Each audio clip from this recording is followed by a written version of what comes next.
Good morning, everyone. Leslie Myrick here, interior designer and business coach with Nancy Ganzikoffer.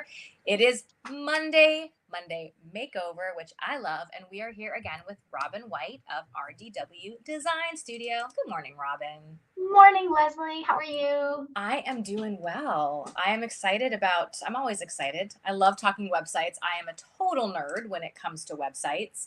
And we are deep diving today into a website services page, which I think is one of those places where people just think if you build it, they will come and they will buy. And that is 100% not how it happens. Exactly. So untrue. So So tell us a little bit untrue. about a services page. What do we need to know? What are we talking about today specifically? Yeah. So your services page is honestly one of the most important pages on your website because it's where you bring your prospective clients from where they are today to Mhm. where they want to be. Because your service is the transformation that they need to get from whatever they're struggling with right now to where they want to be. Dysfunctional kitchen to a kitchen that actually works for their family, for example. So the most important thing to remember about your services page is you're not selling the service, you're selling the transformation your service provides. And that is a really important thing. Okay, say that you're not selling the service, you're selling the transformation the service provides. Exactly. And what I mean by that is you're not selling all the little bits and pieces and details that come with that service. Because, for example, if I was to do that on my website, Yeah. you guys don't even understand half of what's included in the service. And your clients don't understand half of what's included in your service, right? So we don't want to sell those nitty gritty details. We want to sell the transformation. It's the end result that they're buying. And when you sell the transformation and that end result, you're appealing to them on an emotional level. So they're buying with their heart and not their head. So you're not selling full service interior design with renderings and floor plans and spec sheets and blah, blah, Yes. blah. And You're selling, procurement, they don't know what those words mean. no, you're Right. selling a forever home that you and your family will love for years to come. Yes, exactly. Exactly. Okay. And that was said beautifully, Leslie. But that's exactly what I'm talking about. So we want to sell what they're aspiring to have. Right. How do Right. we do that? How do we do So that? That's making it so easy, Robin. And the other thing I'll just say is so we do that through design and through messaging, through the copy, right? So the design of the page or pages needs to lay out the copy and the messaging that you're getting across in a way that is visually appealing Mhm. and also appeals to different buying types. So whenever we do these audits and we talk about having font hierarchy in terms of headings and subheadings and body text, that is really so that your buyer that makes a quick decision can skim the headings and maybe the subheadings and learn enough about you to decide if they want to move forward enough or not. And it's so you have the body text and the bullet points and the explanatory paragraphs for the researcher, someone who wants many more details. So that's what your website designer needs to do is take all of this copy that hopefully your professional copywriter has written for you. So it actually is authentic to your brand and your business and gets your message across.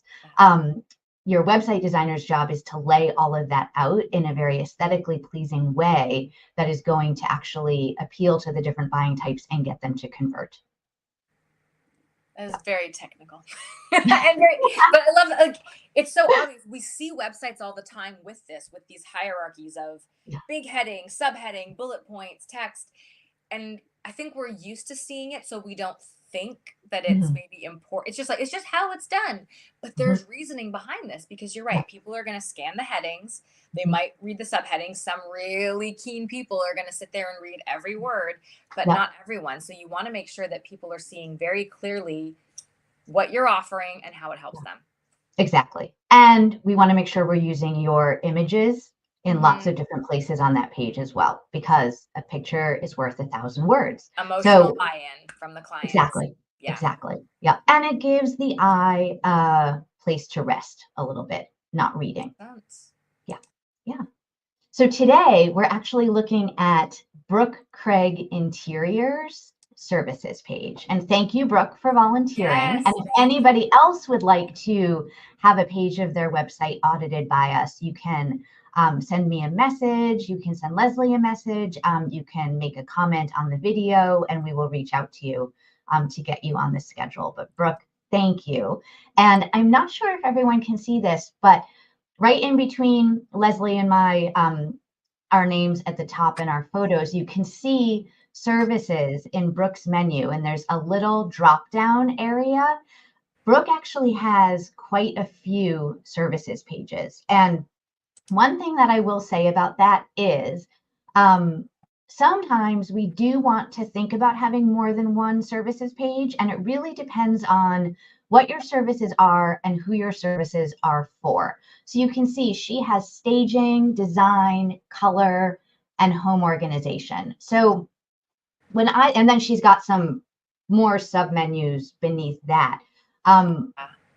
When I look at that, I would say I like that she's got the separate pages because design, organizing, and staging are three very different services, Yes, they are. right? Color, I would say, could probably go under design. I usually don't like to see more than three sub-menu pages there. And then the further sub-menu pages, I would actually remove from this main navigation menu. Like these here, you mean, Robin? Exactly. And So I would like, say, oh, sorry, like one drop down level is okay, but you probably wouldn't drill down to a second level over here. yes, that's my preference, just because it gets very confusing for the visitor who's just landed on the website. And we Okay. want to keep things very clear and simple. We don't want too many options to cause confusion. So all of that other information that's in sort of that next level of drop downs, I would address on the design services page, for example. And if it really does warrant another page, link to those pages from the design services page, not in the menu, because that's just an awful lot up Yeah. there at the And top, it right? looks like it is all here as well. So I see what you're Mhm. saying, that you can let people get to here and then find it, but Yeah. too many choices here is going to be confusing to Yes, someone just coming to exactly. your website. Exactly. Exactly. And if we look, so we're in her services overview page. Yes. So if we look at the very top, I like that she says overview of services, so we know what page we're on. I like that there's an image behind it. There's a button, so she's letting people know what she would like them to do next. You can see there was a hover effect, which is Yeah. good. People know it's a clickable link. The text is a little difficult to read. I might like to see a little bit more contrast there. So maybe an overlay over the background image that's a little bit darker so that the white text pops a Mm-hmm. little bit more. I think that would help. Overview of services could maybe be a little bit larger. It is a script, but it is an easy to read script. It's not a difficult to read script. So that's okay. And I would also say, again, for simplicity and clarity's sake, where she says staging, styling, Airbnb, shopping, that's a lot. I would maybe stick to the three main ones: design, Yeah. staging, organizing. Because again, we don't want to overwhelm the visitor from the beginning. And Leslie and I were talking beforehand about simplifying our own websites. And Yeah. one thing to think about is every service you offer doesn't have to go on your website. You can kind of keep it in your back pocket for the discovery call. Because again, we really just want to be simple and clear. Yeah. And I wanted to touch on this too. And I'm glad you mentioned this, because if anyone's been following Nancy for any length of time, you know she is well known for her phrase, and I can't do it in her accent, but she always says, niche is rich and broad Yes. is broke. Meaning, if you're trying to reach too many people, offering too many things, you're going to reach nobody. And I feel like the you name it Yeah. is not helping her reach her ideal client. And I agree with you. I think just limiting these to the three here's what I'm best at. Here's what I really excel at, even though you can do color and or whatever it might be. Once you're on the phone with somebody, you can talk more about those additional services. You can sell yourself on that. But from a website perspective, niche is rich, baby. Get Yes. Oh, specific and yes. find your, I say niche, but find your niche and really narrow that down. I think that would be helpful too. I agree 100% with you, Leslie. Niching down is one of the most important things you can do. If you speak to everybody, you're speaking to To nobody. nobody. So, Yeah. You're yes, not I would. Walmart. You can't No, please everybody. you cannot please, and you're not pizza. You can't please everybody, right? You're not pizza. I love it. Yeah. And then one last comment I have here is it looks like Sure. the image that Brooke is using in the background here is for holiday decor. Mm-hmm. And I think that's great if that is like a primary service of hers, or if she swaps it out because we're getting closer to a time of year when people might be booking holiday decor. But I would say that the image that you want to use here is sort of the kind of service that you want to attract more of. So maybe she is changing it out seasonally, and that's fine. But in February, you might not want a holiday decor image at the top of the services page. Just something to think about. That's great. And I love that. What you want to attract more of. So, do you want to do more holiday decorating? If so, keep it there. But if some of these other services are more in line with where she wants to go with her business, I do think a stronger popping image of your ideal project or client is a great, great tip to have up there. Yeah, yeah, yeah. But, pretty well done, little tweaks that can really help out a little bit, I think. Yeah. Services to fit every need. Again, that goes back a little bit to you name it, Mm-hmm. where Brooke might want to get a little bit more niched down here in terms of the copy on that page, on that line. And again, I might make that just a little bit larger because it is a heading. I agree. I think this could be really, Yeah, and it a is a little more great font. powerful. You're right. It's very, even though it is a script, it's very readable. I like that. Yeah, yeah. Again, because she's speaking to everybody, it is just a little confusing because there's so many options. So I would think again about maybe removing the color services here and just doing staging, design, organization, like the main three buckets, let's say. Mm-hmm. And something that I would recommend in that little paragraph below services to fit every need is speaking a little bit to the pain points that your ideal client is facing right now and how these services that you offer can help solve those problems, right? So that shows that you understand your ideal client, your target audience. They're like, oh, she gets me. And it Yeah. gets them hooked in so they stay and they want to find out more. Awesome. Yep. Yep.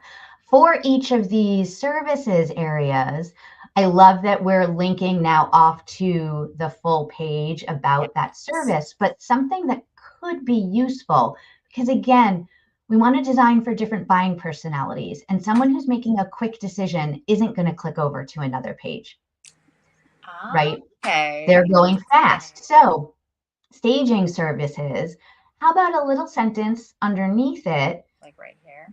Yeah, this is for you if, or an ideal service for, so that we kind of know who this service is for, who you're targeting for this kind of service, how it would help this specific person, a sentence or two, so they can get it on this page because they may not click over to find out all of the details on the specific service page. Yeah. And if there were only three here, there'd be a bit more room for that. And I think it would fit really, really well. Four, I Yep. think it would get really narrow and Yes. confusing. So I think that's a great, yeah. Yep. Again, it's that scannable element of staging services. This is for you. You're like, oh, that's me. Boom. That's what you want Exactly. people to say when they read something. Oh, that's me. Or yes, that's what I'm looking for. You want people to self-identify with the service that they Yes. need. Yeah. Yeah, yeah. So just a little bit more there, I think would really help. And if we go down to the next service or the next section, I love that she's got a call to action. I always talk about this, and a lot of people leave this off, but Hmm. she is letting people know what to do next. get started. She wants them to click that button that takes them to her contact page where they can reach out to her. So that's great that she's got that there. And I also like in the next section that she has her professional affiliations listed out. It's a good idea to have that there. People will take you more seriously. This is also a really great spot to have press features or podcast appearances, anything like that, featured on. That's all really good social proof, right? But something that is missing that I would very much like to see on this page is a customer testimonial or two. You're right. That's super, super important. Testimonials are strong sales pitches in your client's words, not coming from you. So they're taken very seriously. They carry a lot of weight. Is there a specific place you would recommend putting the testimonial? Like, would it be at the bottom there? So if someone lands up here and they scroll down, they read the services, does it kind of become that last push to like, yes, this person is someone you want to hire? Or do you I would put somewhere it else? in between the call to action and the services, the 4 services. So like right here. Yeah. And I would add 1 for sure, depending on how many testimonials Brooke has. She can do a carousel of testimonials, or she could just have 2 side by side, something like that. So, but definitely 1, and something that speaks to one of those services specifically. I love that you said that. Not just Brooke was great to work with. We loved her, which she probably is, but we hired Brooke for home staging services and we loved X, Y, and Z. Getting really specific, talking about what's happening on that page. Exactly. I like to use excerpts of testimonials very strategically on the different pages of your website. So on your about page, it can be, we loved working with Brooke, because we want testimonials that speak right about, just about Brooke. Here, we want testimonials that speak about services, right? Homepage, we want the most glowing ones you've got, because again, some people may never go beyond your homepage. So we want the very best ones there, right? And then when we drill down into these specific service pages, we want staging service testimonials on the staging services page, right? Organization testimonials on the organizing page. So you want to think really strategically, and you don't need the full testimonial. You can just pull out a sentence or two. Just an excerpt is fine. I love that you said that. I was just looking to see where it might fit here. But yeah, I think that's great. And I love that you said pull out an excerpt. No one's going to read a paragraph, a sentence or two. Just, it's that pop. You want it just to be like, boom, here you go. Yep. Exactly. And I would say something that, another thing that can be really helpful to have on a services page is going through how the service is going to make the client's life better. So because this is a general services page, we want to do it in very broad strokes. But when we get into the specific pages, how does Brooke Staging Services make her client's life better? Right? What, or different, what are 3 details that are most compelling about this service? Who's it for? Why do they need it? Why should they choose Brooke to provide this service over somebody else? Those are sort of the topics that you want to be addressing on those specific pages. And if you just have one services page, because let's say, for example, you only offer full service interior design, you want that kind of information on the main service page. That's great. Yeah. If you have a process, you can very high level outline that on the services page as well. So I'm not saying that you need to share your entire 16-point process and every little, nitty gritty detail that goes into it. But if you have like a 4-phase process, you can write out, 1 and what it is, 2 and what it is. And what that does is it alleviates the client's fear of hiring you, and it builds trust in you for them, because if you have a process, it means you've done this before, you know what you're doing, and you can guide them. So it really means a lot. They can trust you to lead them from start to finish. They're not hiring you going, okay, what now? They know that you've got the next step ready for them, and that's such a relief for people, because they're hiring you because they don't want to do it on their own. They can't do it on their own. It's right. They don't know how to do something. it on their own. Yes. I Yeah. love that. So you don't want to go And into they're too much hiring you, detail. and they're hiring you as the expert. So they want you to have a process, right?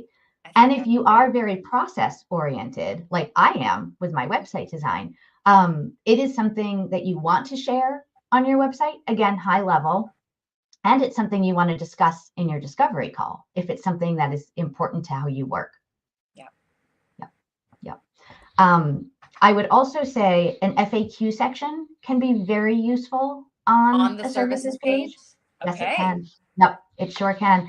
And that is, it's a way that you can anticipate and answer the kinds of questions that you're getting over and over again in a discovery call.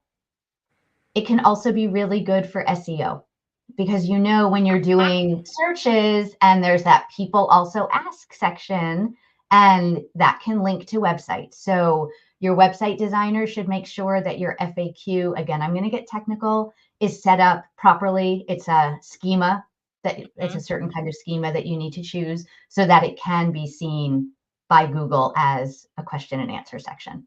Yes. I just started implementing that in my own blog and website with that FAQ schema. I love the tech stuff, but I think that's a great It's a very good thing to do in blogs. Yeah. So I'm glad you're doing that. I love that you said this is very technical. Just because you say FAQs and have your own, like you've written them in, that's still good for the user that gets there. But if you can have your web person, your tech person actually properly do the back end stuff, it's going to set you apart, because not everyone's doing this yet. Not everyone knows how to do it yet. So I love that tip. It's not just FAQs and you typing it in your web page. There is more to this. Don't get hung up on it. But if you have someone that can help you with the technical side, it can be a big asset for SEO for your website.